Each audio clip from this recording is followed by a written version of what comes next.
Hey, Jenny, Hey, Greg. you want to make a podcast? Yeah, we should. It's been a minute. What do you want to talk about? Uh-huh. Well, we went to a movie yesterday. I've seen more movies in the last 2 weeks than I've seen in the last year, I which know. is two. And movies used to be a huge part of our lives, and then we had kids.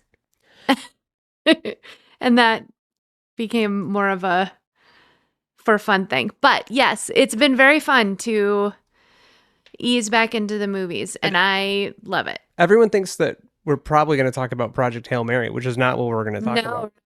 Because I haven't seen it. You missed it. You missed out on the moment. I went to the woods instead. I'm not super mad about it, That's the but right call. I have FOMO, and now my neurodivergent family is adamant that I not see it unless it's in an IMAX, and it's not in IMAX. Yeah, if you're going to see a movie, you got to do it right. I'm frozen. You got to do it right. We went to the movie The AI Doc, or How I Became an Damn it.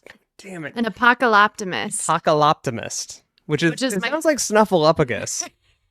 Does is my favorite new word. The AI Doc, or How I Became an Apocalyptic. Oh, God. How I Became an Why the fuck did Apocaloptimist. they call it this? I know why. We're going to get into that. Moment. It's so fun. Apocalyptimist. It's apocalypse and optimist combined into a, what's the word for when you just create a new word by combining two others? Supercalifragilistic. I can't remember. Mrs. Hannigan would be so mad at me right now. Basically, the movie is one guy traveling around interviewing people who are building AI and then people who are warning about AI, and then trying to figure out, like, is this good? Is this bad? Through the notion of, isn't that what he was doing in the film? No, so this is a man. We're such different creatures. This is a man who is about to have a baby. Yes. And who tends to trend towards anxiety about tech because he's an artist, right? He's a writer. And so he has only experienced AI through the creative lens of, am I going to have to do this forever? Like, the opening scene is him being like, okay, so it can write screenplays. So now what? Am I going to have a job? Am I going to have a job? Oh, I know a lot of people have asked the similar questions about AI lately. Every normal on the planet, we're all doing the same analysis, right? And so his wife they're going to have a baby. And this is a guy who loves his family, who has very, very present and awesome parents. And that is a big thing for him. And it creates this kind of moment in his life where he's like, wait, hold, stop. AI does what? And it's going to do what to us? And he had been, the movie doesn't necessarily say this, but I think he'd been hanging out in a lot of doomer sites or doomer places and only received really negative impressions and feedbacks and knowledge about AI. So he's a documentarian for his job. And so, no, I don't think he was traveling around. I think everyone... Well, he built a studio. Everyone came to him, and he interviewed everyone, right? So he interviewed Sam Altman, Dario and Daniela Amodei, which are the Claude co-founders, the Hasabis, Geoffrey Hinton, Tristan Harris, Asa Raskin, like literally the people who created Google DeepMind, the people who split off onto OpenAI because they were worried about what would happen in DeepMind, the people who split off from OpenAI because they were worried what would happen at OpenAI. And then also he interviewed some doomers, and it's kind of their job, their professional pundits or experts on what's happening in AI. And a lot of academics, right? Yes. A lot of people who aren't just talking about the thing, they're crunching data about the thing, and they're crunching data not just in the sense of a scientific pursuit, but like the humanities piece of this was very interesting to me. So they had social scientists that they interviewed, people who hang out in and economy spaces, right? Like, what does this impact on the economy? Environmental scientists, like, what is this doing to the environment? It was one of the most well-rounded representations of everybody going, what the fuck, at the same about time. About AI in that 2026. A very Q2. Academic representation. So one of the reasons we wanted to talk about that is obviously we've been delving into those topics, there's a great example of where AI usage is impacting real world usage, where I wanted to use the word delve. Oh my God. And also, I have literally had interactions with Tristan Harris 4 years ago and then 4 weeks ago. Not great ones, right? Not great ones. Yeah. And he's very prevalent in this documentary. And also, I would argue he's not, but he is probably the point. I mean, you've seen him speak several times, so yeah. it felt. And there's this question that comes up with where we get this asked all the time of like, well, so we know all these things. We know there's the good and we know there's the bad. I think we should talk about a couple of those things. And then also like, so what do we do? And spoiler alert for the documentary, it doesn't really answer that question. And maybe you're not surprised about that, but it doesn't really answer that question.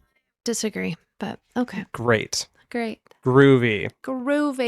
So we walked out of the movie theater and then we said, we're hungry because we're still humans. And we went to a restaurant where robot cats were serving us. And Were they robot cats? And we didn't blink twice. We're just like, oh yeah, they know where the tables are. They'll bring the drinks and stuff. Restaurant. We do, but do you remember when that was novel? And now it was just like, oh yeah, we went to a sushi place. And we actually had a human server and we weren't even sad we didn't have the robots, which in previous Greg would have been pretty sad. Actually. Switch robots can't. Yeah. They're only so high, and they're metal robots. So what's interesting is a number of years ago, there was a documentary called The Social Dilemma by Tristan Harris and the Center for Humane Technology. And we have talked about this on a previous episode that we will link in the show notes, specifically around his keynote about the social dilemma 4 years ago, and specifically talking about algorithms, what they do to our brains, how the inventor of the infinite scroll, the idea of when you're scrolling and you get to the end and then it loads more data, has regretted that and, laid out this huge case for why this is problematic. And then they open up to questions. This is a room with 1,600 people. And I asked the first question. And again, we talked about this on a previous episode, but in short, I said, I understand the case you're making. There are many of us here in this room who we are not policymakers. We are not leading experts like yourself, but we do have the ear of brands. We can control where we place our dollars and what we do. What do you recommend? What should we do about it? And he kind of hemmed and hawed, and you can watch what he said on Twitter and YouTube. And he basically said, like, there's not a lot you can do. And so here we are in 2026, and Tristan Harris is talking about this documentary and how this is coming, and he laid out the case of why AI is problematic and why there's all this tension and concern. I think it's really important that we talk about who he was and why he's doing what he's doing now, because that really colors how he views these and the things that he says in these moments. I was just going to say he was at Google, and he left in 2015 because of the social dilemma sort of premise, right? Like this algorithmic hijack of a brainstem, right? Is something he said in a lot of interviews. And I think for him, this was a value system misalignment that led him to create the Center for Humane Technologies, where my question to you yesterday, the reason I'm thinking about this is as we were talking about this again, I was like, who is this guy? And why is he popping up in all these places without a lot of like impetus for this is what we do? Yeah. And it's because this is the nature of what he's created a whole foundation, not necessarily to solve the problem, but to point out the issues that are prevalent and to incentivize policymakers, CEOs, all these people to fix it. Yeah. So he's not necessarily, I was just saying that because I'm like, who is this guy? Why is he here? Like, he's just annoying. Like, I have a big thing about people that just show up in spaces and they're like, here's the problem, bye. But in this sort of context, I think it's an important role that he's playing. And I think he is offering a lot of solutions. They're just not very satisfying because of the nature of what we're talking about. So that's fair. And I think, again, if you're listening to this, like, go watch the movie. We're going to recommend you go watch the movie. But having kind of crossed swords with this guy a couple times, like, I appreciate where he's coming from, but it's frustrating where you really do have input and control over how brands are spending their money, or our own family and how we're approaching AI, or our circle of influence.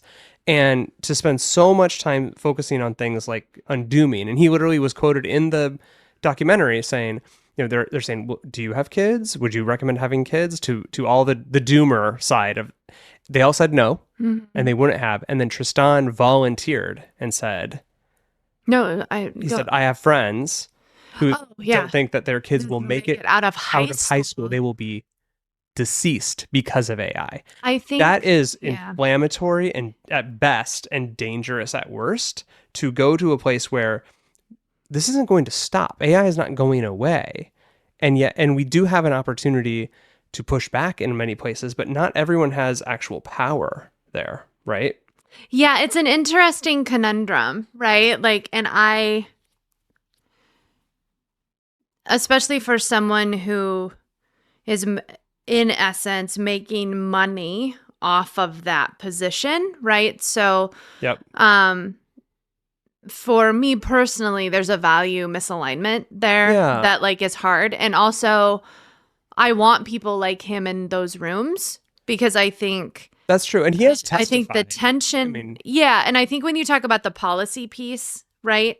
That is thankless, long, drawn out, like really hard to see a finish line sort of work. And I think the focus of this movie around the government piece and the regulation piece was really interesting to me, because that is such a hard arena to enter into and to make demonstrative change in. That's fair. And also, two things can be true at the same time. That was the part of the movie when they went, because basically what they did is they went, here's all the doomer perspective, here is all the optimist perspective, and when the doomer's perspective, like right after he said that thing about the high school, I got up and left. Like my system like overloaded so profoundly hearing about how everything was terrible, everything was shit.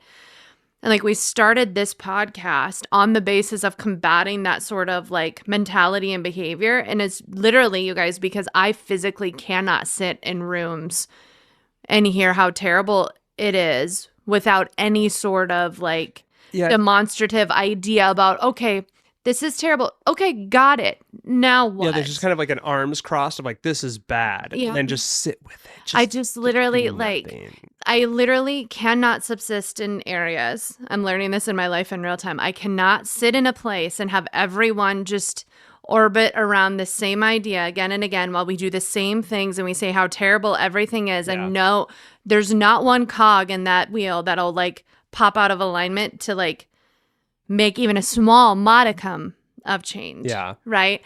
And so that is a personal value system for me that is like coming to roost in several areas of my life right now. But that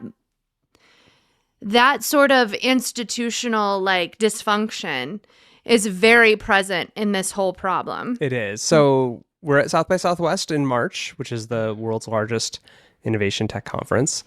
I've been attending for many, many years. We've talked about it on this podcast many times.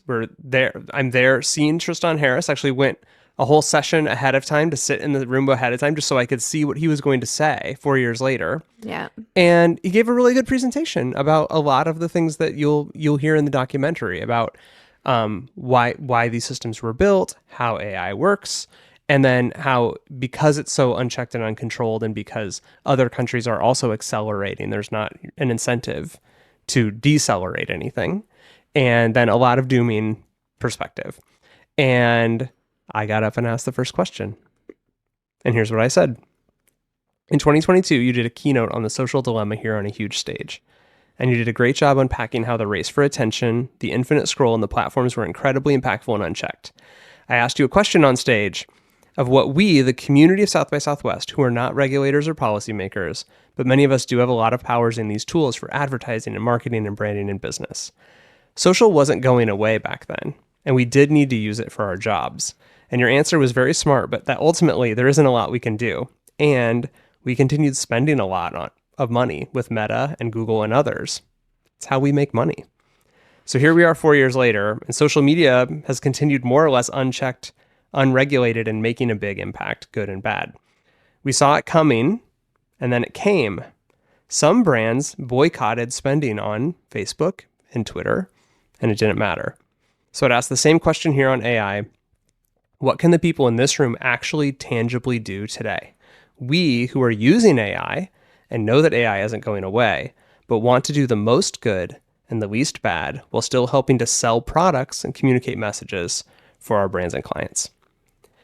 And here is what he said. What was that, 2022, I think it was, so 4 years ago. You know, you always want to find, no matter how hard and confronting the situation is, just ask, you know, what is, if things were to go well, what would that have looked like? Like, what would have happened in society? And then it gets harder and harder and harder, but you still are committed to, if things were to go well, what would that look like? What's needed for social media is a deep transformation that acknowledges and reckons with the trillions of dollars of damage that this business model, not just the advertising, but of the business model of maximizing engagement. So in the story that I have in my head of how things go well, is that there was a multi-trillion-dollar big tobacco style lawsuit against the engagement-based business model for the healthcare costs, mental health care costs, loneliness epidemic, child suicides, democracy's backsliding, loss of social trust. There is so much social capital and human capital and capital that has been wasted because of this thing. And when you actually do a full cost accounting of that thing, in the narrative that I have in my head, you have that kind of lawsuit that results in paying out the rewilding of the social fabric, funding the groups that do offline clubs, funding the kind of rebuilding community groups, funding local news and journalism all around the world. You also have, as part of that lawsuit, a design injunction that basically forces the company to operate with different designs.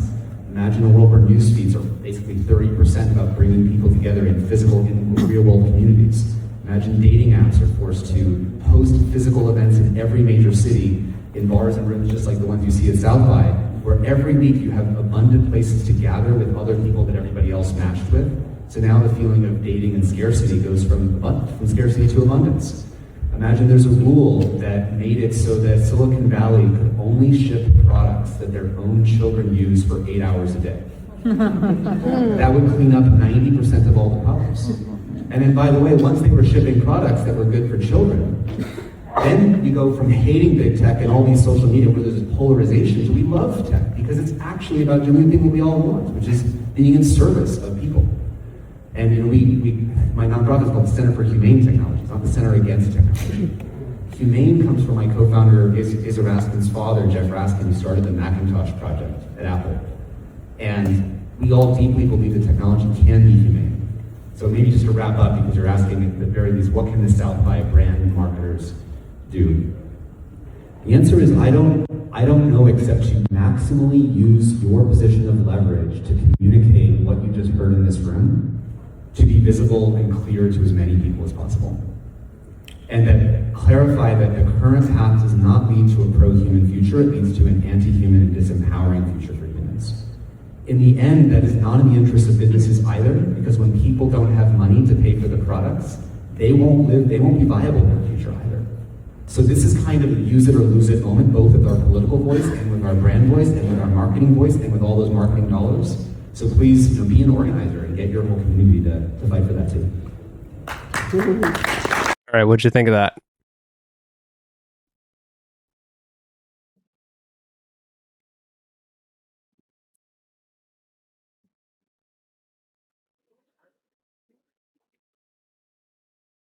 The idea that there could be some big tobacco-esque lawsuit, like I think most normal humans would be like, yeah, like go for it. Like, And arguably was filed 2 weeks ago.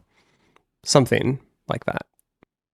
it's interesting to hear him say, like, you have to maximally use the platform that you have to take that messaging out and then amplify it, right?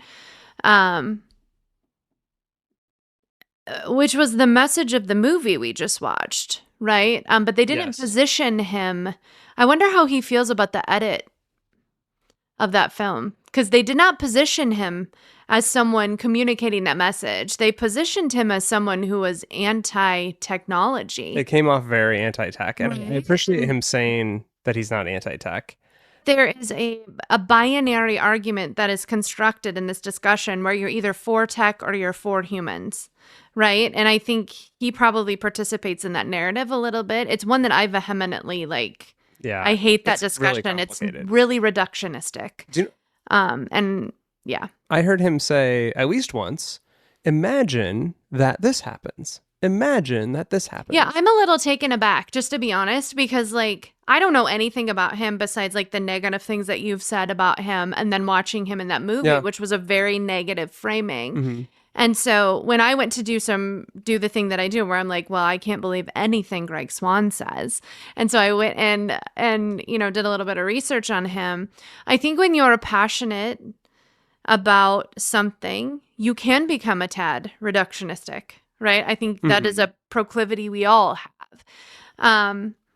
And also, I think he has been in rooms in corporate offices where anyone that's worked in a corporate environment knows there's an edict and you enact it. There's not a lot of pushback up the hill. And so I think he's reacting from a very corporate position, which is just like, there's no mediation. There's no telling these guys anything. This is a bottom dollar thing.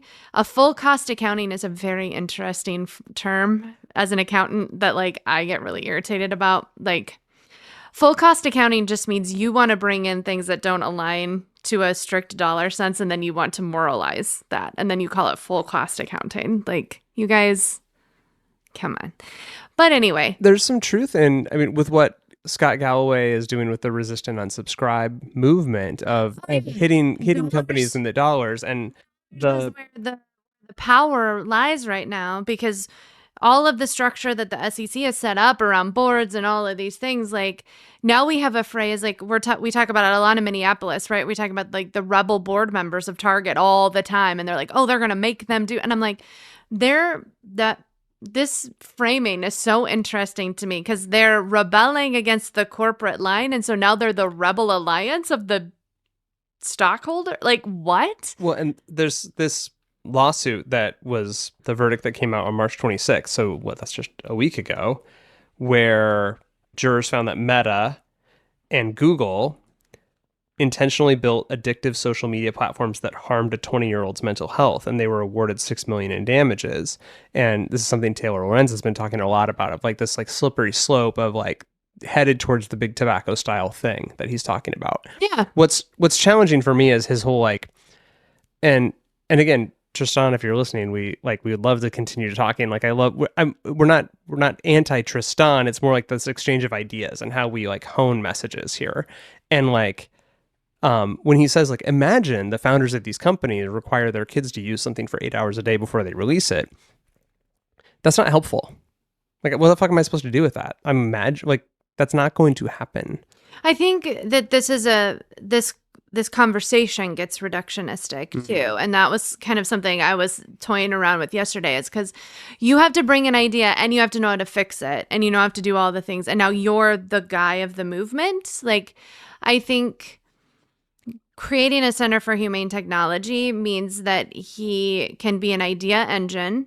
He can be, that whole place can be, and I think that's what they're doing, right? They're going out, they're having the meetings, they're meeting with policymakers. He's speaking at South by, he's in a documentary, he's doing the thing he's saying. Like, you have to go out from here and take these ideas and put them out there because this is a big animal. Like all of these, I think this was a historic gathering of people talking about AI in one place, right? I agree. They couldn't even agree what AI was. And so you have this giant amorphous beast that no one can put a finger on. It's like saying, what is social media, right? Like, what is AI, right? And then we're like, well, please, Tristan, come in the room and tell us all how to fix it now. Like, that is corporate capitalist structure coming back into the conversation. Like, there's only one guy decides, you have the idea, off we go. And I think what he's actually calling for a collective response. And so that means they have to do their work. You and I have talked a lot about lobbying and policy making and all that stuff lately. That's been in my brain nonstop lately.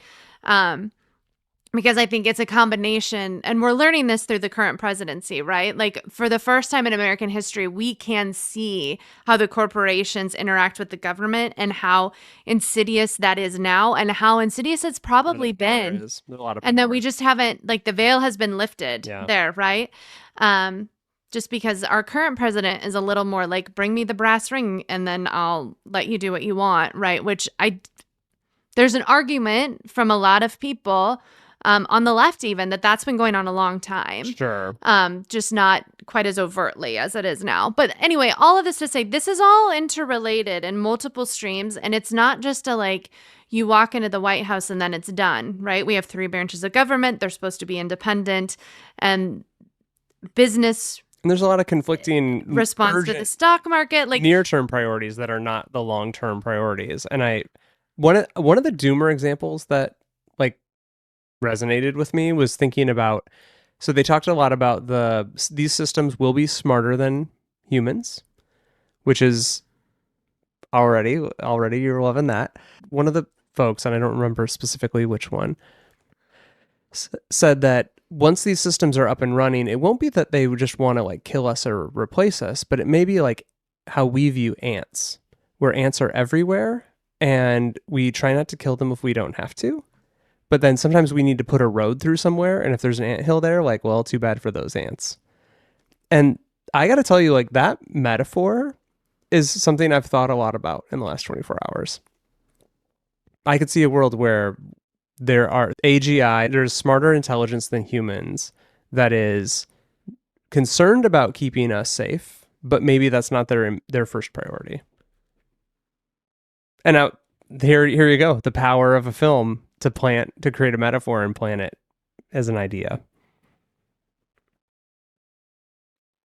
I just think there's so much amorphous like language here, and a lot of like people walking into a room saying words that mean something to them but mean something different to the next guy that comes in to talk about it. And I love this movie because I too, being married to you, also hanging out in some of the spaces I hang in, I got mad about AI. So I was at South by and I had a badge that year, and I was like, okay, this is the place to figure it out. I went to a lot of different panels about it, but there was one panel where Dr. Peter Voss was the, I don't know, resident expert. I don't know. He was the data scientist, basically, on the panel. There were a couple other ones. He was the kind of had the most experience in what we were talking about. And I think his discussions about what learning is and about what brain intelligence is and the difference between human intelligence and machine intelligence and how you build that and what that looks like is a really, really important discussion here. Mm-hmm. Because when you talk to normal humans about a machine being smarter than you, they're always going to pull out a sci-fi movie and go to worst case scenario. Go to worst case scenario. Skynet. Goes right, okay, whatever that means. I don't even know what that means. Skynet because most people that kills everyone. Okay, so yes, then yes. And I think the lack of practical application of the technology is getting lost in this very emotive discussion about what the state of the world is going to be. And so in that, a lot of the practicality of like how this functionally works and what should we be concerned about gets lost. And so you have this widespread panic without a lot of direction of the passion of that effort. So, and that was one of the moments that you walked out, right? Because it was so negative. So just a doom. Listen, at this movie. And then I do not. There is no planet on which I want to watch a group of men. Just that my other criticism of this film is it's like a giant like white man circle jerk. Like it's the worst. And that's not necessarily true because there were men of color there, but there was very few women kind of entering into the sphere. The vast majority were white men. Like I don't want to listen to a bunch of guys who like are saying, well, that guy's wrong and this is why. Like everybody thinks they're the right person in this room, and like we're having this constant friction of this conversation with no forward motion, and it's not interesting to me. anymore. Like this discussion has jumped the shark for me. Do you know what was interesting? Hmm. The Hope guys, the techno optimists, and thinking about curing diseases, talking about the human life expectancy drastically improving, and the idea that when you had the invention of one scientific discovery and helps for science, but AI can actually help in science and in like all these other Yeah, I categories. can't remember what his name was, and I wish I would have wrote it down. But he said when you up this level of intelligence for science, you up it for all of the intelligence in the room. Correct. And so he had data that showed, and Another example. I don't know if it's peer reviewed double blind studies, but I would be interested to see the data. So it was a very impactful graphic. Daniel, the guy filming the film, who's asking them about having kids. Mm-hmm. Would you have kids? So we already said, they asked the Doomers, and every single one of them said no and doesn't have kids and doesn't plan to. And they were all like, oh yeah. Oh, this is the best time to have kids. Can you imagine having a kid right now? Like the life that they're going to have. Thinking about how school could be reimagined, how you could learn. And they didn't even go to the point of where your education could be catered to how your brain works, which I'm super passionate about versus like sitting in class. But it goes without saying, that's what it is. Like they were talking about, like, I love the little cubes, right, with the little lights. So he basically, every little AI robot or whatever it is, agent, whatever the stupid fucking white man term is, each little kid had a little box and it had their own tutor. Like they have their own teacher, and like school looks so different. And it's a beautiful idea. It's a beautiful idea that I think a lot of parents, especially like there's been an increase in parents homeschooling and like, just understanding this institutional education doesn't actually prepare them for the world they're entering in. And it actually, I believe, causes a lot of damage to them in the process. But so as we kind of wrap this up, like it kind of goes up and down and up and down of just like, it's good, it's bad, it's good, it's bad. And we walked out of this movie about the future, and then we had to go figure out where to go eat. And then I used Gemini, Claude, and ChatGPT and a little exercise, which was that so we saw this film in limited release. It was only showing at 6 movie theaters in all of the Twin Cities. And there were a lot of open seats, right? Mm-hmm. And so I took screenshots of all the theater seats and gave it to Claude, Gemini, and ChatGPT. And I said, tell me how many total seats there are and how many are open. And do you remember what I told you? It did. I don't know. I'm sorry. They couldn't count at all. Oh, yeah. They were complete garbage. Like, ChatGPT was like, I'm really bad at this. Well, and that was awesome. That was actually awesome. ChatGPT was like, actually, I'm not good at this. So, and Gemini was like, this is this. And Claude was confident this was this. Having these discussions this week about AI trying to count and like counting from images. Oh, even word counts. So word counts has been a thing because you and I are doing a lot of writing right now. And so we're like, and to be clear, AI is not doing the writing. AI is doing analysis of our writing. Just I'm using everyone settle the fuck down. No one is using AI to write things, but I need a certain number of word counts and so like I'm doing this thing and it's like, oh, you only have this many words. And I'm like, Claude, no, it has this many words. Like Microsoft Word counts it for me. And like Claude and I are in a fight. Fine. I'm right. It's wrong. Like, that's fine. And this just goes to show, like, Claude, you could argue that Claude is infinitely smarter than me, that it knows more things, that it has more data in its brain, that it's able to pull things from its brain, whatever, but I actually know more about how I need to apply the information than Claude does. Context. So who's actually smarter and what does that mean?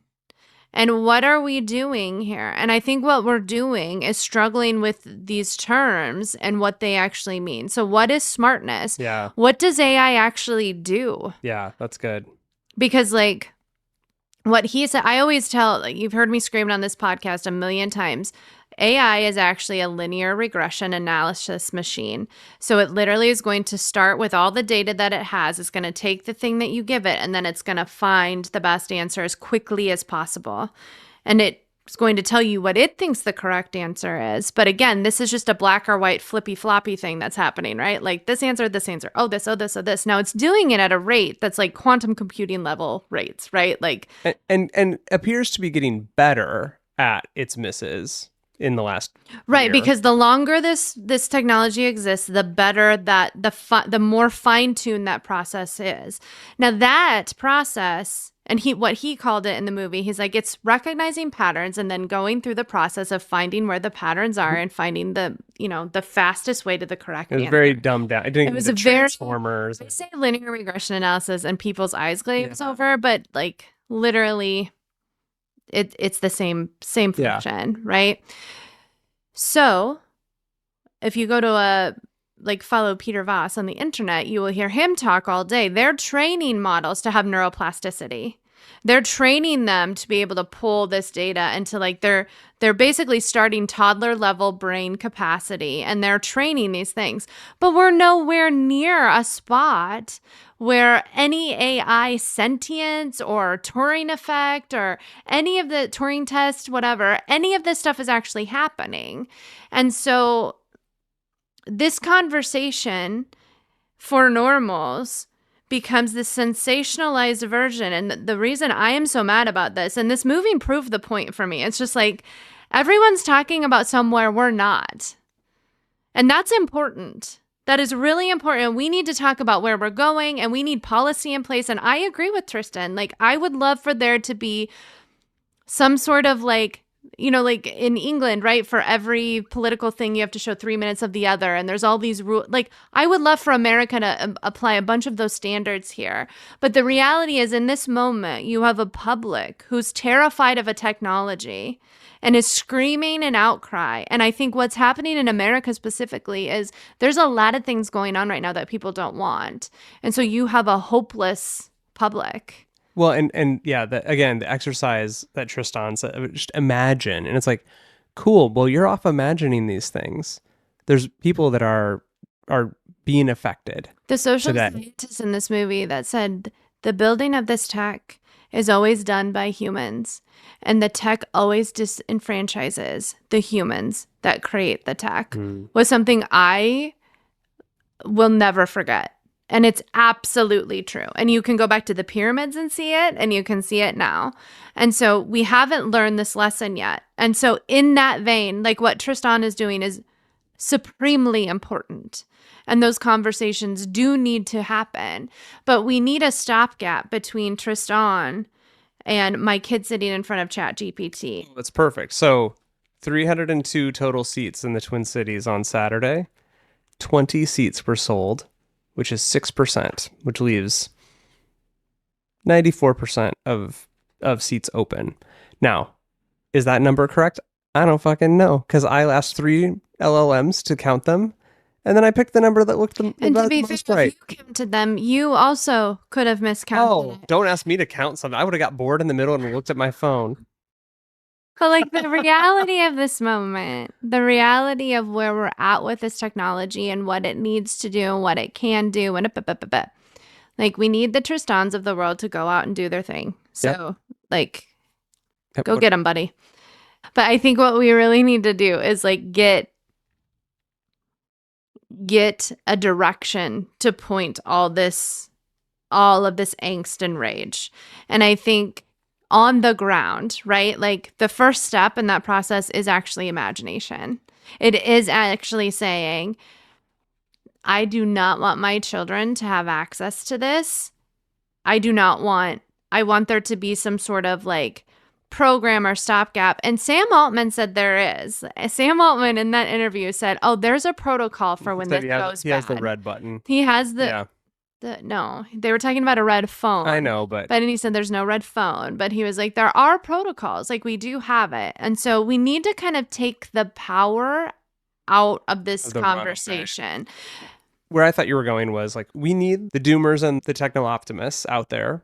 Yeah. Like, we need the people like me that are working with very big brands and choosing, like, and having input into how they're using this technology. Yep. To do the most good. Yeah. And the least bad. Yeah. And we need the parents, like you and I. Yeah. Who are raising our kids and talking to our kids about where this is. Yeah. We need teachers. We need people who are doing local policy, like at their own, schools and organizations. Like that's that part of like not just blindly trusting emerging technology, but not also just blindly blocking it and being afraid of it. And like not demanding accountability from these systems that were built under the auspice of our interactions with them.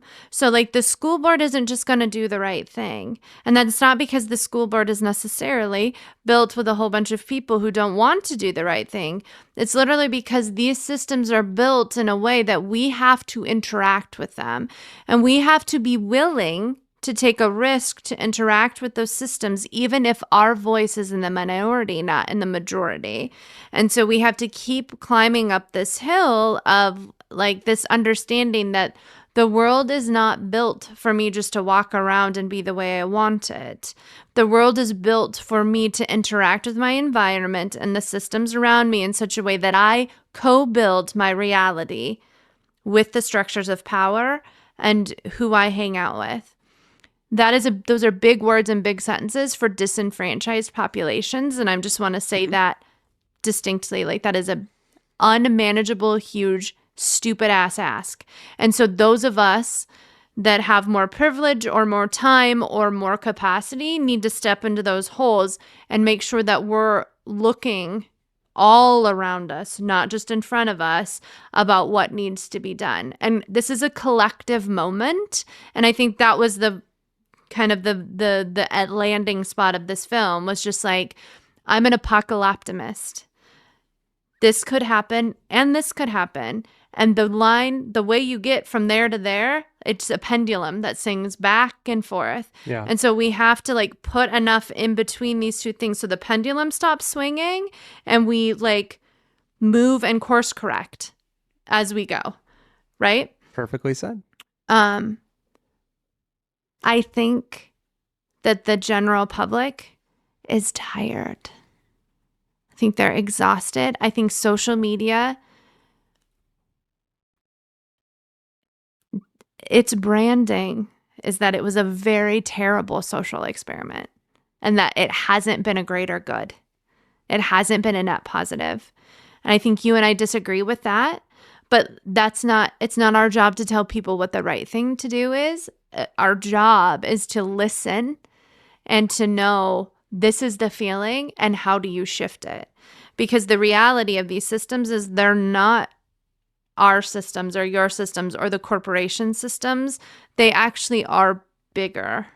And you're part of the system. We're all. And there's a lot of people that are, just as we're like wrapping here, there's a lot of people that are very interested and are spending time and they're curious and digging into that. And like, kudos to you. Yeah. If you're there. And like, just even listening to us talk about a film you haven't even yet seen, it like just shows curiosity and interest of figuring out where you're at and where things are going to go. And it's natural. It's human nature to want to know the future, whether that is what's going to happen with AI, what's going to happen with money or retirement, or like what are my kids going to do when they grow up, or what's going to happen in my community, and I'm going to plant a tree, and is that tree going to give me shade? Volatility in our sort of national consciousness right now breeds a desire for stability. Yeah. Like it just does. And so I am not surprised as like a social scientist, like I'm not surprised that the whole country would like be like, we cannot take another thing. And this is awful. And don't you think, I think that we will hit a moment where something goes too far or something bad happens or there's a breakthrough. And then there will be change. The 5 companies are banking on that Mm-hmm. and have protocol in place and have ideas. And like these philosophical conversations are happening across the United States. But I think when we talk about like the social dilemma, like I think a lot of siloing and isolation has happened, right? Where Yeah. like this has become political. This has become a thing where it's an arm of the political time where everyone's like everyone is going to make sure that they get the most money and that it impacts me in the worst way possible, right? Yeah. And I think the kind of lethargic like apathy that the public has towards technology is a huge like whiplash moment from the social experiment, Yeah. right? Yeah. Like so we will have to reckon with that. We'll have to have a big tobacco moment. I don't think Tristan is wrong in that. I don't know how that looks, which is really unsatisfying, but like I don't know what that looks like. I think we've had it in a lot of ways. Like I think social media has really become a pariah in our lexicon. And I think there will be a wraparound effect to that, right? Mm-hmm. But I think right now, like the place where we have to hang out is we have to educate ourselves about what's happening. We have to exert our influence and our modicum of control that we have. So go to the school board meeting, ask the school board, Yeah. what are you doing to teach my kids about artificial intelligence? And if what depended on that answer, you have homework. So if they're saying no, then your job is to be like, why the fuck not? And I think you just volunteered yourself to help. And not necessarily. And I think we have to be careful here because there's a plethora of 2 working parent households here that can't even breathe. I think from there, you have to make choices based on what your life looks like. But I think, again, collectively, then maybe we start a group of concerned parents about AI and ethical use for humane technology in our school district. Maybe you talk with your local congressperson and you get like plant a seed for them to do something.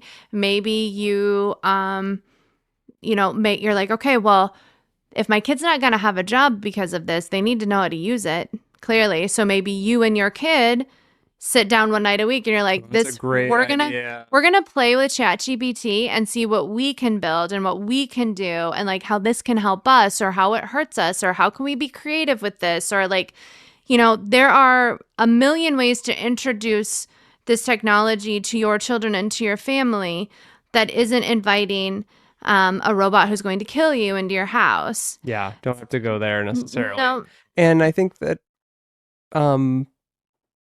there's so much hope in kids in the next generation and in tomorrow. And I think that tomorrow can be better than today, and we can have a role in that. We're not always have to be at everything's mercy.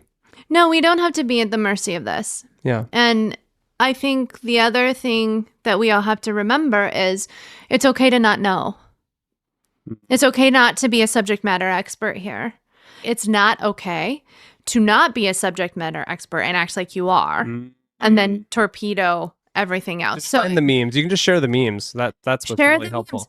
Like your gut instinct on this thing is what it is. That's fine. Also, just like the spewing of negativity is not necessarily always helpful. Direct your energy, your time, your power towards the thing that you can affect. Your human thing. Yeah. The film was called The AI Doc or How I Became an Apocaloptimist. Yes! And I nailed it. And it is, for those of you who do not give a shit about technology, it's a very human story. Oh, it is.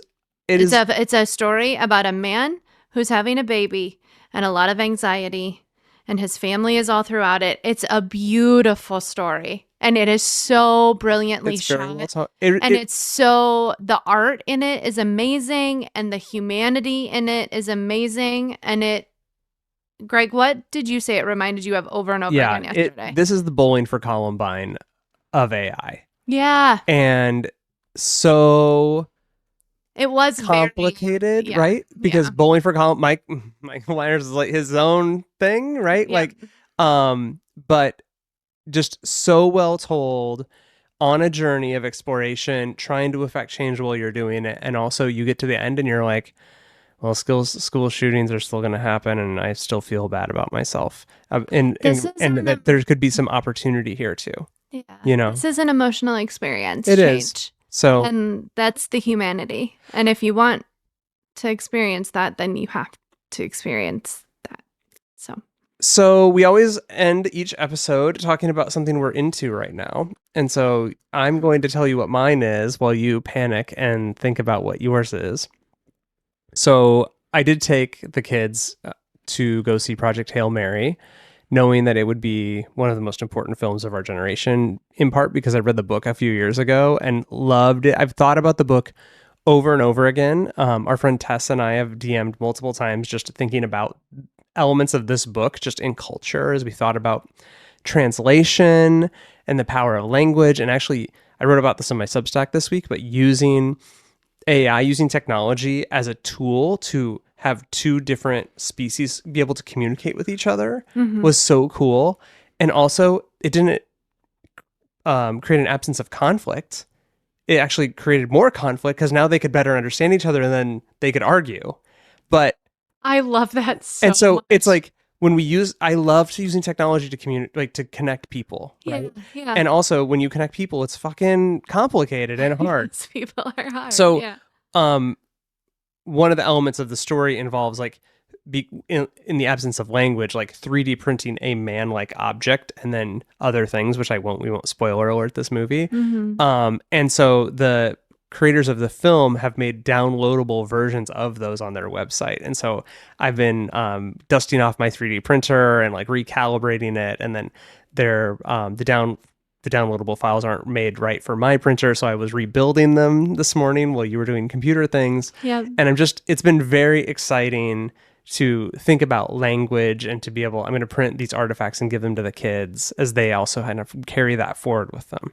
That movie was really impactful for them. Yeah. And I just want to you're such a good dad.